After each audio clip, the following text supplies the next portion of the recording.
Hello, I'm Janelle Mose, Advocacy Director for AARP North Dakota. Thank you for joining us today. Part of AARP's work includes helping to improve the places where we live so we can thrive no matter our age or ability. We all want to live in places where there are transportation options, housing is affordable and works for our needs as we age, there's access to the outdoors, and there are ways to stay connected with loved ones and neighbors. Ultimately, our vision is for the future in which communities, urban, suburban, and rural, are great places for all. Since 2017, AARP has funded 376 community challenge grants across the country to help spark change that helps improve communities for people of all ages. This year, AARP received more than 2,800 applications, including 33 from North Dakota. A total of $2.4 million was awarded to 184 grantees across the country, including 4 communities in North Dakota: Minot, Max, Belcourt, and Bismarck.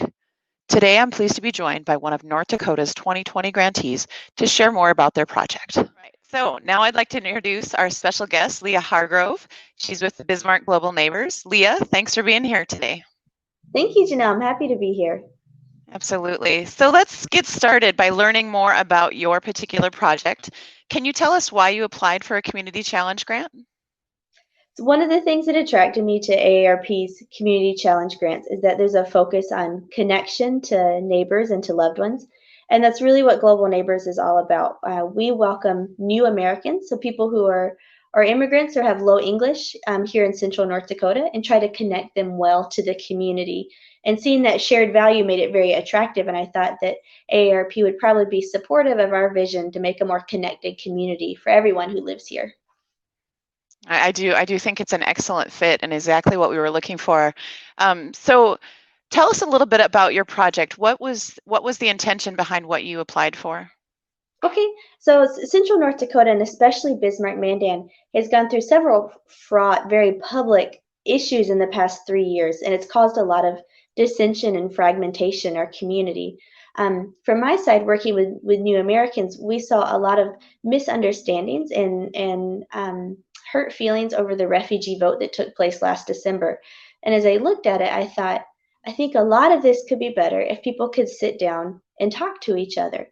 People don't have to agree to make a good community and make a good living space together, but they do have to be able to talk and understand each other. And I thought one of the best ways to do that is around food. So we decided to put together a project to do some community meals in Bismarck Mandan through the AARP Challenge Grant. I think that's really an excellent point that you make there. I used to talk a lot about that we just convene time and space. If we give everybody time and space to have a conversation, we will definitely make significant strides forward in terms of understanding each other. So I think that's why we selected your project as the #1 project in North Dakota, and we were really excited to see what these conversations, where they'll go and how they'll help folks in Bismarck Mandan really start to learn more about each other. So what are your plans for the fall and beyond, and how can people safely become involved in the work that you're doing, Leah? Thank you for asking. So our goal for the community meals is to bring people together, but bringing people together takes time. It takes some relationship building, some trust building.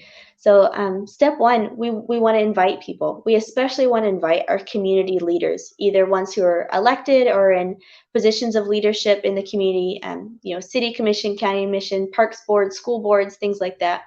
But also people in the community who are informal leaders, whether they're faith leaders or they're talking, they're people who talk frequently on Facebook or most social media. We want to bring them together with our new American community. So in this instance, particularly people who have come to Bismarck as refugees or asylees to make a new life here. So we're going to be reaching out and inviting these partners. If there are people in the community that would really like to attend, I'd love for them to contact me and ask, is there a space at the table for me? Also, we were using part of our grant dollars to hire some of our refugees and asylees to cook food for us. So each of the meals will have a different ethnic food that people will be able to gather around and try and discuss. One of the attractive points about that to me is it's hard to get upset at somebody if you're eating their food, and it's hard to get upset with someone else if they're eating your food. You want to be enjoying the food together and trying something new. So we'll be taking some time to figure out what the menu is, who's going to be coming, but also given COVID, how to do it safely. That's a big concern. And so we're hoping to move our project back a little in light of Burleigh County's rising COVID numbers. We want to make sure that people can convene safely, ideally in person. If not, we'll try to figure out some creative workarounds to get through that safely so that people can eat and commune together. Yeah, I think you've been very mindful and really trying to find a good way to make sure that really the essence of this project can still be carried forward in light of what's going on in Burleigh County. So I do hope we can help you find connections and find ways to make sure that this project is able to move forward. So how do you think the community is going to respond to your project? Do you think they'll have an impact, or what are your plans for the future after this? So my dream for the project, the way I'll feel it's been really successful, is less that it will change anyone's mind necessarily about refugee resettlement or immigration, but that it will model for the community that we can sit down with people we disagree with and we can have a good conversation. And sometimes in those good conversations, people do change their minds and they have different opinions than they did before, given new facts and new stories. Um, but what will make Bismarck, Mandan, a healthy place for people is to see our leaders modeling that for us, that we can sit down with those who are different or those whom we disagree with, and we can talk calmly.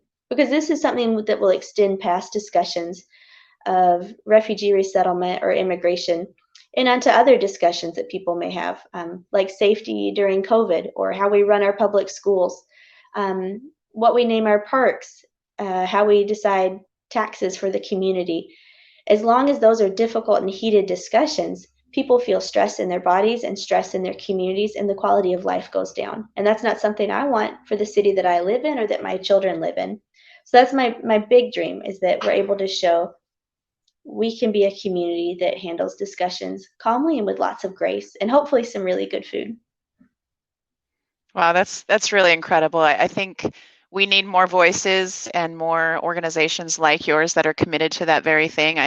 I think I talk a lot about grace and humility right now, and I think your project is one step in the right direction to at least create a space where folks can come together. So I really appreciate you spending some time with us today and talking with us about your project, and I hope we get to see it come to fruition here yet this year. But anything else that you'd like to share, Leah?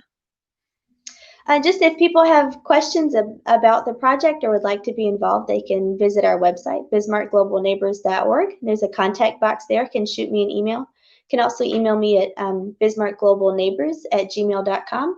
Would love to see more community support, and also be interested if people want to replicate the project for themselves at their churches, in their schools, in their own community groups. There are lots of good local chefs in the area that are willing to share their skills, and lots of new Americans who are eager to share their stories. So it doesn't have to be something that stops with the challenge grant, but something that could continue to grow throughout North Dakota. I think that's a fantastic idea. Well, thanks again for joining us, and we hope to learn more about your project and hear more about it at the end of the year. So thanks again, Leah. You're welcome. Thank you for having me. Absolutely. Thanks for tuning in today and learning more about these fantastic projects that will be implemented this fall. To learn more about the Community Challenge projects and the other ones across the country, you can visit AARP's Livable Communities website at aarp.org Community Challenge. From there, you can also visit an interactive map that details all the 560 Community Challenge projects that have been granted since 2017 and learn more about communities who are members of the AARP network of age-friendly states and communities. Or you can visit our AARP North Dakota webpage at aarp.org/ND. Thank you for joining us, and stay safe.